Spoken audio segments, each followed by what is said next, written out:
I heard of one lady, in brief summary. She was born in a poverty-stricken village in Maharashtra, India. She never really had any education. When she was a little girl and wanted to go to school, her family made her take care of the buffaloes. When she was 8 years old, she was married. I think actually she was 9 years old. She was married to a man who was about 30. By the time she was 19, she had 3 sons, and she was pregnant. A mafia type of person who was exploiting the people of the village was especially forcing the women of the village to work really hard and paying them practically nothing. And everyone was afraid. But Sindhutai told the local collector, who was overseeing the police, and that person was stopped from what he was doing. But he was so angry. He went and told Sindhutai's husband a lie. He said, "You are such a fool. Your wife is having affairs with so many men. In fact, the child that is within her womb is my child, not yours. I've been having sex with her. If you don't kill the child and kill her, I will kill you."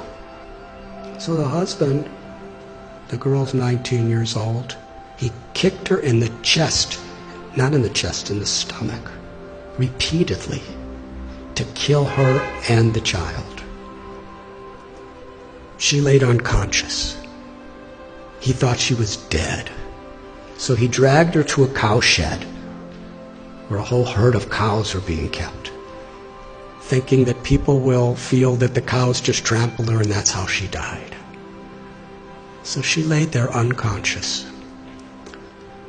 And when she woke up, she said, she found one cow standing right above her, protecting her.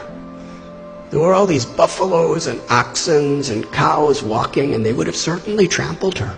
But this cow was keeping everything away from her. And even when the in-laws came to make sure she was dead, the cow chased them away with their horns and stood over her. She came to consciousness and gave birth to a baby girl under the cow. And she said she took a rock and cut her umbilical cord.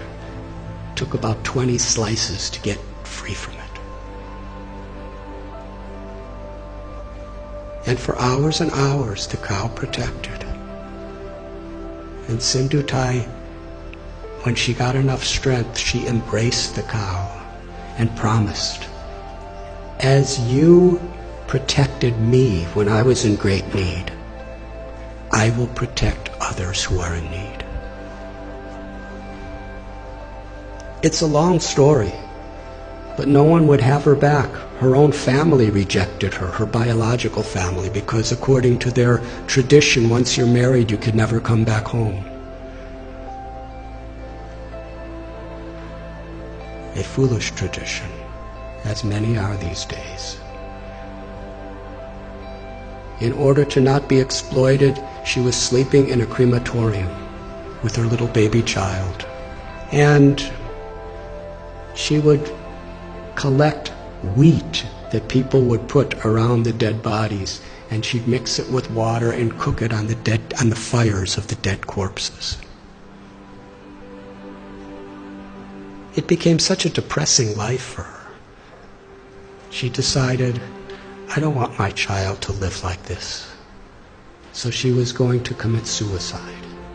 She went to a railway track with her child in her arms and laid waiting for the train to crush them. But as she was laying there, she heard someone crying in anguish. So she got up and she found an old man who was crying out. He was crippled. He was very, very invalid. He was crying for some food and water, so she went and begged and got him food and water. And she was thinking that old man was the voice of God. She called Krishna.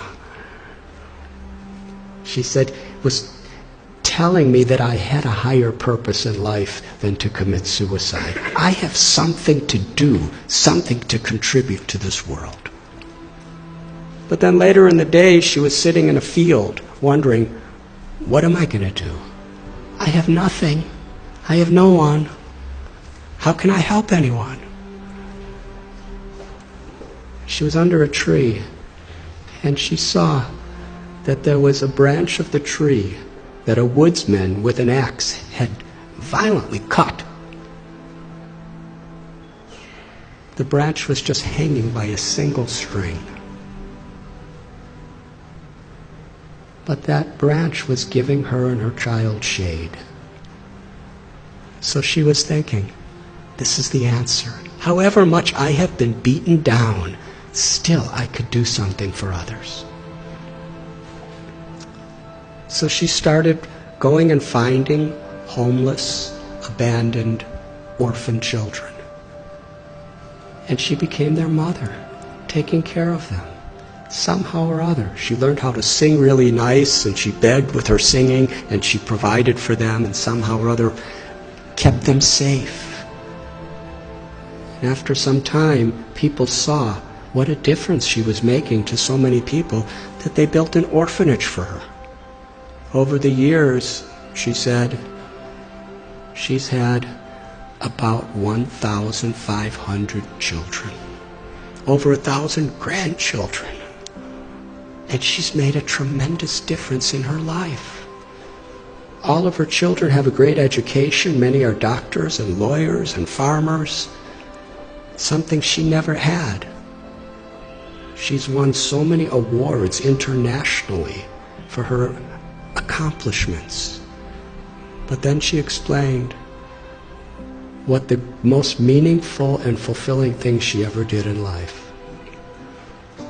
Years and years later, after the president of India gave her awards and governors of states and international awards, this really old man came to her orphanage. He was starving. He was sick. He was homeless. He was asking for shelter. After a few minutes, she recognized this was her ex-husband, the person who tried to murder her maliciously. She said to him, when you left me to die, I was homeless in rags.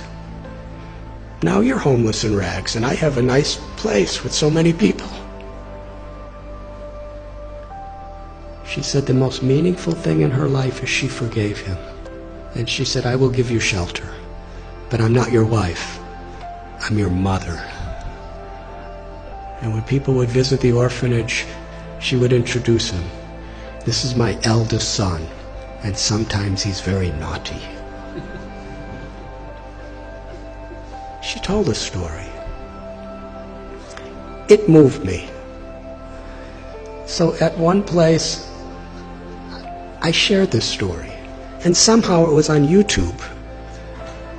And in her orphanage, someone showed it to her. So she wanted to meet me. So in Pune, I met her.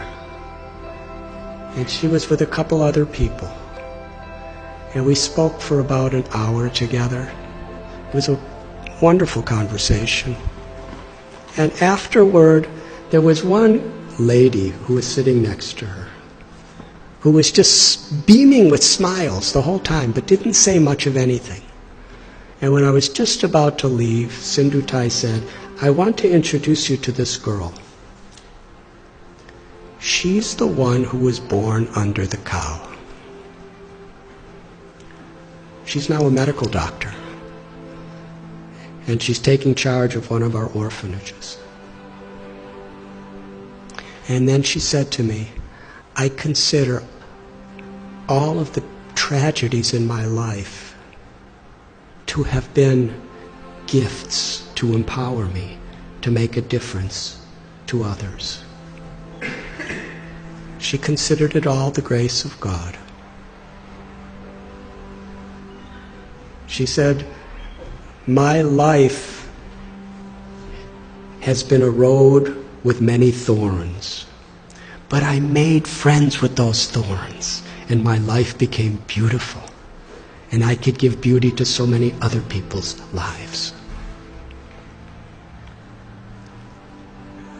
That's one little example of influence without affluence. The power of compassion is far greater than anything that money can do. But when money and knowledge and strength and skills are built on the foundation of that compassion, then not only is our own life enriched beyond our comprehension, but we can make such a difference. We can have such an influence in the world. Each and every one of us, whoever we are. Because everyone is so inherently special. And nothing and no one can take that away from us, as long as we are aware. To be an instrument of compassion, an instrument of grace, is the true influence, beyond affluence. Thank you very much.